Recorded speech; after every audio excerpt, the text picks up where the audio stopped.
Welcome back to Make Me a Fan. I'm the Jag. I'm Pete. And today we're talking about Bar 49, Invasion of the Secret Santas. This is match number 5 between Brian Cage and Chris Bey. Now, if you paid attention to this channel at all, if you've watched any of our content on any kind of a regular basis, we are big fans of both these gentlemen. Mr. Brian Cage and dashing Chris Bey are fan-freaking-tastic. Mr. GMSI, I should say, and the dashing one, Chris Bey, the ultimate finesser, are both very high on our list because I think they're both hashtag prolific and gifted. They put out much content. They're wrestling almost multiple nights every week, and they're killing it. And it's always entertaining. Top tier. Always. And this match was no different. This was a phenomenal freaking match.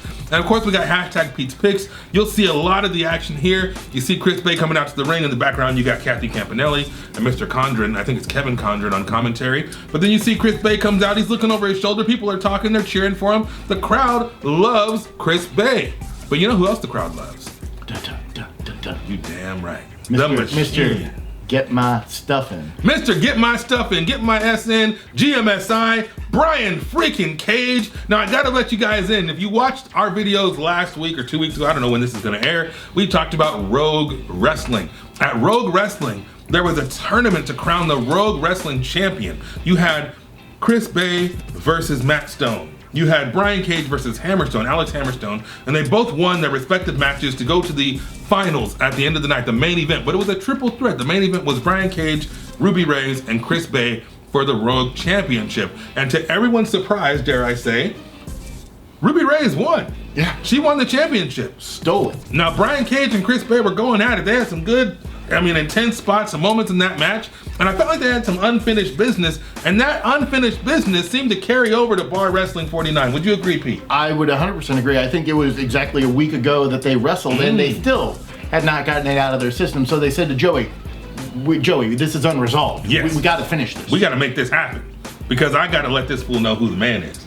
And that's both of them probably saying the same damn thing. Chris Bey comes in, he's hitting, he's dancing, he's feeling himself. He's Brian flexing, Cage, looking all super swole. Brian Cage comes out flexing, letting everybody know exactly who's hitting the gym. And of course, Chris Bey is no slouch in the gym either, but he does not have the size of the machine. And then the match starts, and Chris Bey uses some of that speed and some of that agility to try to overwhelm the machine, but the machine is not having it. He takes that mass, that strength, that power, and he sends Bey up to the rafters. My goodness, that was impressive. I thought I heard his back hit the roof. I think he might have bounced off the freaking roof, and he comes back down and just, smashes. Brian Cage is not to be trifled with. If you stand next to this man and you just see the mass, okay, I'm a big mofo. Brian Cage, my goodness, that dude is a super. He looks like a real life version of He-Man. I still don't know why they haven't cast Brian as He-Man. I'm telling you, dude. You know, this was my jams. Yeah. He-Man was my jams. This is a real life version of He-Man. And he is magnificent. I'm telling you guys, if you ever get a chance to shake hands with Brian Cage or get a picture with Brian Cage, you most definitely should. He's one of the nicest guys on the planet, but man, when he flips that switch,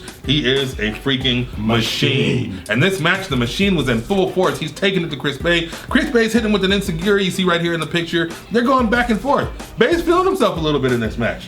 Absolutely. I mean, I think he did not let the size difference between the two of them at all stop Chris from absolutely going balls to the wall. Not at all. Chris Bey felt like, I don't care how big you are, I got this. Yeah. I'm gonna hit you with the ultimate finesse. I'm gonna take you to the edge and give you everything I have, and he most definitely did. But you know what, even when Chris Bey was bringing everything he had, it felt like Brian Cage had a little bit more. The guy is so, it's a Wolverine. Ridiculous. Yeah. Weapon X. Yes. Not to be trifled with, as the Jack likes to say. Here he is on Pete's Picks, just pressing Chris Bey. Like he's just hitting shoulders day in the gym, just pressing him. My goodness. And then of course we get a little more back and forth, some kicks, some spine busters. Oh my goodness. Yeah, he got thrown into the pole right there. Yeah. That was brutal. Oh, and there's a chop. I got a video of the chop. My goodness, in the corner, he chopped freaking Chris Bey back to Las Vegas. I swear to God, the impact was just so massive, hard. It rang out like a gunshot. It was tough. And the Encyclopedia was at Pete's Perch. The Jag was ringside. I'm taking some video. There'll be some videos here spliced in here and there. That chop was magnificent. Of course, then you had Brian Cage hit that second rope suplex, bringing Chris Bey back into the ring. Look at this. And remember, he was standing on, so Chris is standing on the apron. Yep. Brian is on the second rope. Yep. And he has that much strength to hoist him all the way up while balancing on the second rope. Absolutely. And then you see him actually pretty much spring off of that. I mean, the impact of that, it was fantastic. Next level. Now here's the interesting part. Chris Bey kicked out. He kept, I mean, no quitting this guy. He just kept fighting. And next you know, Chris Bay is able to hit Brian Cage with a Death Valley driver. I mean, my goodness, he picks up, Brian Cage is what, 260? Easily.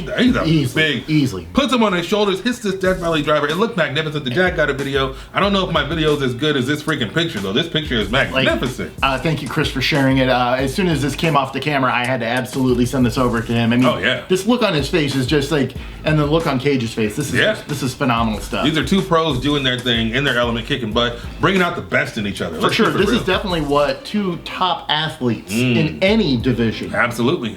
So we see this action going back and forth. Chris Bay hits him with a running drop. There's that code red that we've seen him hit. Yeah. It just looks so good. It looks so effortless where he floats over him and just bam. And then what happened? Cage kicked out. Yeah, and you think, okay, well, so then Chris is going to go for another top rope maneuver. Not going to happen. Let me tell you what happened, people. The Jack got this on video. Chris Bay is going to go for another top rope maneuver. I think it was kind of like a diving, almost like a tornado DDT. But Brian Cage, being the freak of nature that he is, he was able to catch him in midair. In mid-freaking air, people. Hoist him up above his head into a suplex position. And you know what that means. You know what's coming next. Tell him, Pete. It's the drill claw. The drill claw. It's over after this. Like, first off, you don't kick out of this. No, you don't. How many times have you seen someone kick out of this? It doesn't happen. 0. Yeah. It was amazing. To catch this man in midair. Now, Chris Bay. And then turn around, invert him, and then inverted pile driver, and just drive him at least 2 feet below the mat. 1, 2, 3. Brian Cage sent him to the rafters and sent him down below the freaking mat. It was insane, but it was phenomenal to watch because these two guys are at the top of their game. They're amazing, and I don't think they're done. I think we'll see more from these. I will continue to see this. Yeah. And you've got a big man, you've got the ultimate finesser, and these guys just turn them loose. Yep. And I'll tell you this, I bought a mini brawler of Brian Cage for my son because he's a big fan of Brian Cage after the road wrestling match. I mean, Brian Cage, like you said, he looks like a superhero. He looks like He-Man, and he's fantastic. Nice guy. Chris Bay, amazing, nice guy. One of the nicest people in the world. I couldn't ask for two better guys that my son enjoys and follows. I couldn't imagine two better guys to really kick butt and take names in him, all over the world. If we were running a show, I'd have those guys on the show say, whatever you guys want to do, I'm down with. You damn right. All I got to do is say, hey, you the latitude. You guys are stars. You know what works. All day long. All day long. I'm a fan of both you gentlemen. I can't wait to see what happens next. Anytime they're wrestling each other, I'm there. Bells on, front row, you call it, whatever. I'm there. In fact, I don't know when we'll see them again, but I have a feeling we're going to see them again soon. What do you think? I hope so. All right. I can't see him again. I can't see it soon enough. Bay's a star. Love Cage. Love Cage's Impact run. I know people kind of give it that it wasn't. Really?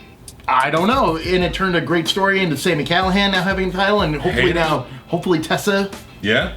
Haters are always going to hate, but Mr. Cage, you got my respect. 100%. Mr. Bay, you always got my respect. I love you guys. I think you're fantastic. I think you're great people, and you're great in the ring. So the Jag has nothing but positive things to say about Chris Bay, the ultimate finesser, and Brian Cage, the machine, Mr. GMSI. So people can join in the conversation in the comments below. Absolutely. If you have a problem with Brian Cage, please let me know so I can smirk. No, I won't say that. But please, if there's anything you want to say, questions you want to ask, comments you want to make, if you like the drill claw, if you don't like the drill claw, you have to let us know in the comments. So go ahead and hit that subscribe button down below. Drop that bionic elbow right there on the subscribe button. Ring the bell so you get notified anytime we have a new video. But I'm gonna spoil it. It's 9 a.m. every day. Every day. Pacific, noon Eastern. There's a new video every day at 9 a.m. Encyclopedia. Hey, we strive to deliver. We strive to survive. That means we're putting out that much content. You might say we are gifted and prolific. Prolific and gifted. You damn right. Prolific and gifted. So that's it for us. We are rated PG,